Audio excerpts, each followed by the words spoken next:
जाऊयात वर्ध्यामध्ये ओबीसी आरक्षण बचाव एल्गार सभा आज आयोजित करण्यात येईल। या ठिकाणी छगन भुजबळ, गोपीचंद पडळकर उपस्थित राहणार आहेत आणि सोबतच सुरुवातीला विजय वडेट्टीवार सभेसाठी उपस्थित राहणार असल्याचं कळलं। मात्र आता विजय वडेट्टीवार सभेसाठी उपस्थित राहणार नाहीयेत। आपण थेट जाणार आहोत वर्ध्यामध्ये। आपले प्रतिनिधी गजानन उमाटे या ठिकाणून आपल्यासोबत जोडले गेलेत। गजानन, दोन महत्त्वाचे प्रश्न, सभेची तयारी नेमकी कशी करण्यात आलेली आहे आणि दुसरं म्हणजे विजय वडेट्टीवार हे ऐनवेळी उपस्थित राहणार नसल्याची महत्त्वाची माहिती कळतीये।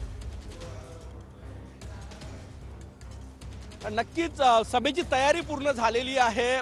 पुढच्या 1 ते 1.5 तासात सभा सुरू होणार आहे। परंतु सगळ्यात महत्त्वाची माहिती, विदर्भात ओबीसी साठी मोठं काम करणारे ओबीसीचे नेते विजय वडेट्टीवार या सभेत नसणार आहे। यापूर्वी त्यांनी जाहीर केलं होतं की छगन भुजबळ यांच्या मंचावर त्यांच्यासोबत मी जाणार नाही आणि त्यामुळेच ते आज येणार नाहीत अशी चर्चा आहे। यापूर्वी जालन्याला जी सभा झाली त्या सभेतही विजय वडेट्टीवार त्या ठिकाणी उपस्थित नव्हते आणि आता जी माहिती मिळते त्यांचा जो शासकीय दौरा आलेला आहे त्यानुसार त्यांचा दौरा चंद्रपूर जिल्ह्याचा आहे। याचा अर्थ स्पष्ट होतो की आज छगन भुजबळ यांची वर्धा शहरात जी सभा आहे ओबीसी एल्गार सभा, त्या सभेला विजय वडेट्टीवार येणार नाही हे स्पष्ट झालेलं आहे। इतर सगळे ओबीसी नेते येणार आणि सभेची तयारी पूर्ण झालेली आहे। एल्गार मेळावा वर्धा आणि जरांगे पाटील यांची डेडलाईन जवळ येत आहे। ते वारंवार म्हणतात की आम्हाला ओबीसीतूनच आरक्षण हवं। त्या पार्श्वभूमीवर आजच्या या सभेला वेगळं महत्त्व आहे आणि आजच्या या सभेतून छगन भुजबळ काय बोलतात याकडे लक्ष लागलेलं आहे। कारण की 17 तारखेपर्यंत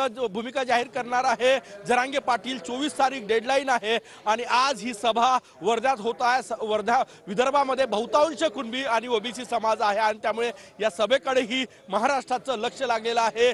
लाखाच्या घरात लोक येईल असं नियोजन करण्यात आलेलं आहे। एकदा मी सुरक्षा व्यवस्था दाखवतोय बघा, ही चोख सुरक्षा व्यवस्था आहे। 2 दिवसापूर्वी छगन भुजबळ म्हटले होते की मला गोळीनं माझ्यावर गोळ्या झाडण्याची धमकी जी आहे ती येत आहे, पोलिसांची तशी माहिती आहे। त्या पार्श्वभूमीवर वर्धा पोलीस जे आहे ते सतर्क आहे आणि 1000 पेक्षा जास्त पोलीस फोर्स या ठिकाणी तैनात आहे।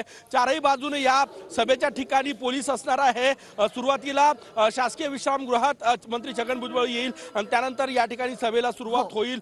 विदर्भाचा विचार केला, वर्ध्याचा विचार केला तर वर्ध्याचे खासदार रामदास तडस जे आहेत ते या ठिकाणी असणार आहे। डॉक्टर बबनराव तायवाडे या ठिकाणी असणार आहे। बरोबर आहे गजानन। प्रत्यक्ष ही सभा सुरू झाल्यानंतरचे अपडेट्सही घेणार आहोत तुमच्याकडून। तुर्तास धन्यवाद।